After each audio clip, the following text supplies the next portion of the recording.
Fala galera, como é que vocês estão? Beleza? Tudo tranquilo? Bom, gente, agora a gente vai fazer uma demonstração aqui do princípio da conservação da energia.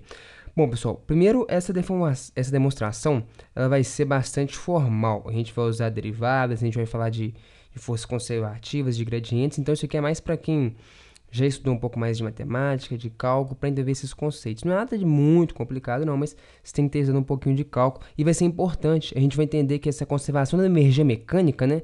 A conservação da energia mecânica, no caso, né? Como a gente conhece, só vale no caso, a gente vai falando de campos conservativos, de forças conservativas, e vocês vão entender muito bem, porque a gente usa esse argumento aqui numa demonstração para chegar no que a gente conhece. Então vamos lá, a situação é essa aqui, pessoal. Tá aqui meu eixo X. Primeiro vamos trabalhar com um movimento de uma dimensão só para facilitar as coisas.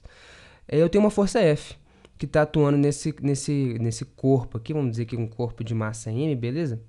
E coloca ele em movimento. O que eu sei? A segunda lei de Newton me fala isso daqui, ó, que essa força é a massa vezes a aceleração, né? Ou seja, a derivada segunda da posição em relação ao tempo. Não é isso que é a segunda lei de Newton, pessoal? Legal. Então, agora olha só que legal. Se essa força F for conservativa, e aí, por exemplo, o campo gravitacional é um campo conservativo, o campo elétrico é um campo conservativo, por isso que existe a conservação da energia mecânica, como a gente conhece, quando a gente está falando de corpos submersos em campos gravitacionais e elétricos e tal. Então, aqui, ó, se F, vou até escrever assim, ó, se o rotacional de F é zero, para quem já estudou cálculo diferencial, isso aqui é a condição para o campo ser conservativo, ou seja, se F é conservativo, é isso que está escrito aqui, então, a gente sabe isso daqui, ó, se F é conservativo, então eu posso escrever, então, só assim, né, só quando o campo é conservativo que faz sentido eu falar em uma função potencial. Então, esse F, ele é o quê? Ele é menos o gradiente de uma função potencial. O gradiente de uma função potencial que eu vou chamar de U. Beleza? Só que aqui no movimento de uma direção só, isso aqui vai ser simplesmente a derivada direcional na direção de U.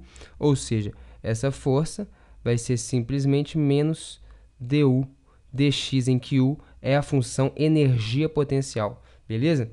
Isso aqui é legal, né, pessoal? É bem rico isso, é legal a gente entender isso. Só faz sentido eu falar em energia potencial se a força é conservativa. E a relação é exatamente por isso. Se a força é conservativa, então ela é menos o gradiente de uma função potencial, no caso de um movimento unidimensional, menos a derivada dessa função potencial em relação a essa direção x de movimento. Legal? Então vamos lá, vamos dar sequência. Como que fica a minha segunda lei de Newton? Se eu jogar o F para cá, esse F é um menos du dx.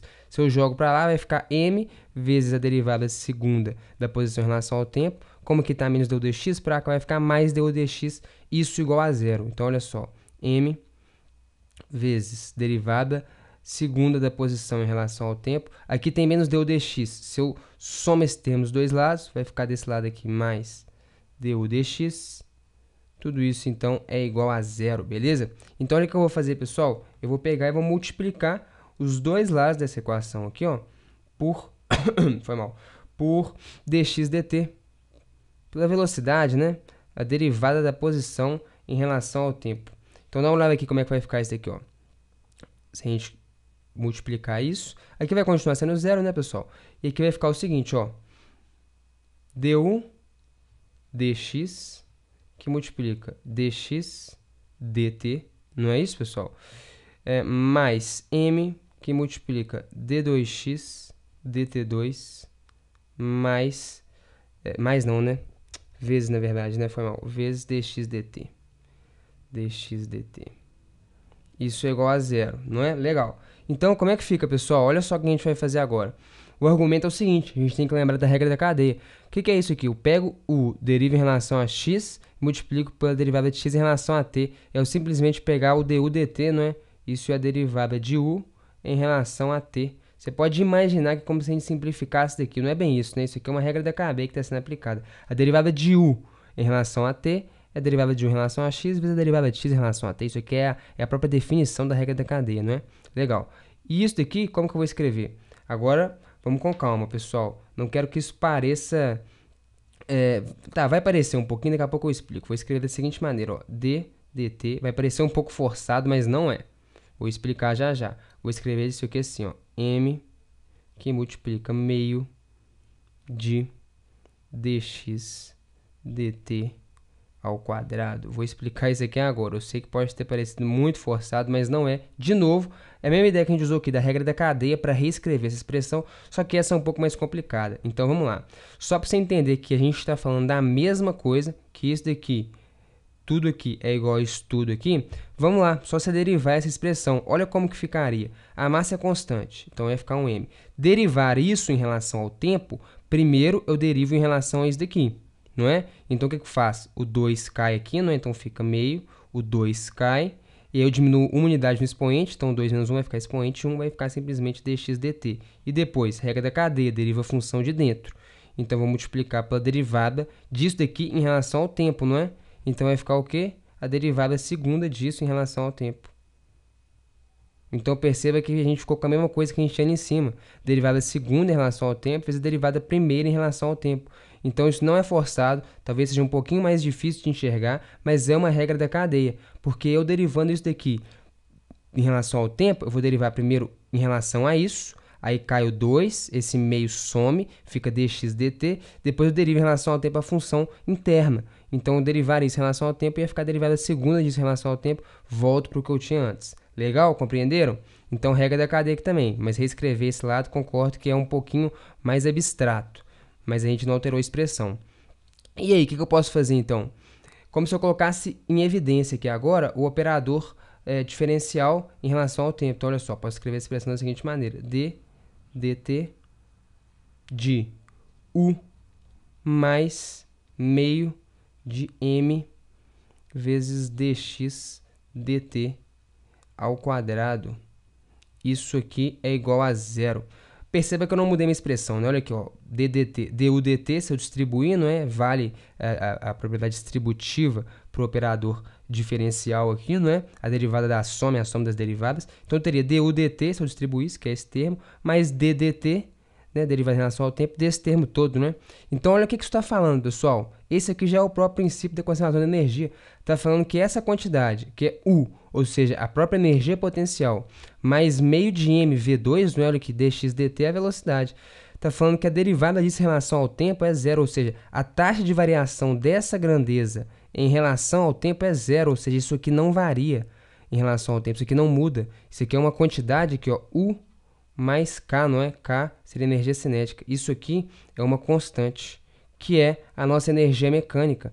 A energia potencial mais a cinética, que é o quê? 1 meio de mv quadrado, né? dx dt quadrado. Isso não muda quando o tempo passa. Isso é uma constante temporal. Muito legal isso. Se eu fizesse, por exemplo, aqui, ó, um gráfico, então, ó, se eu fizesse um gráfico aqui, aqui tem minha grandeza, U mais K, não é? Em relação ao tempo, como que seria esse gráfico? Seria uma constante, seria uma reta aqui, ó. A energia é sempre essa quantidade aqui, sei lá, 50 joules. O tempo passa e essa grandeza ela é invariante no tempo. Então, esse é o nosso princípio da conservação da energia. Por que eu fiz isso, pessoal? É legal a gente enxergar justamente isso. Qual que foi o argumento que a gente usou lá no início para chegar onde a gente chegou? Esse aqui, ó. Se tudo isso que a gente fez só vale se isso aqui acontecer. Se a força for conservativa, ou seja, o rotacional dela for nulo, né? Então, perceba que legal isso aqui, né? A gente viu claramente o porquê, né? Quando a gente faz essa demonstração, a gente vê claramente o porquê que a energia mecânica só se conserva se a força for conservativa, porque foi o argumento inicial que a gente usou, porque a gente precisa que isso aqui aconteça, né? Que a força, então, seja o gradiente de uma função potencial. Na verdade, se o campo não é conservativo, não faz nem sentido a gente falar nisso, nem existe energia potencial, essa função potencial aqui, ela nem existe no caso do campo não ser conservativo, aí que não faz sentido nenhum mesmo falar em conservação da energia mecânica. Legal, né, pessoal? Eu acho isso bem interessante, espero que alguns de vocês tenham compreendido, quem já estudou cálculo e tal. Mas então, para quem não estudou e assistiu até aqui, né, que fique pelo menos isso. A conservação da energia mecânica ela só vale se a força for conservativa. Tudo isso só vale se a força for conservativa. Força conservativa. Se essa força não for conservativa, pessoal, não faz nem sentido em falar nem em energia potencial, quanto mais em conservação da energia. Então tá aí.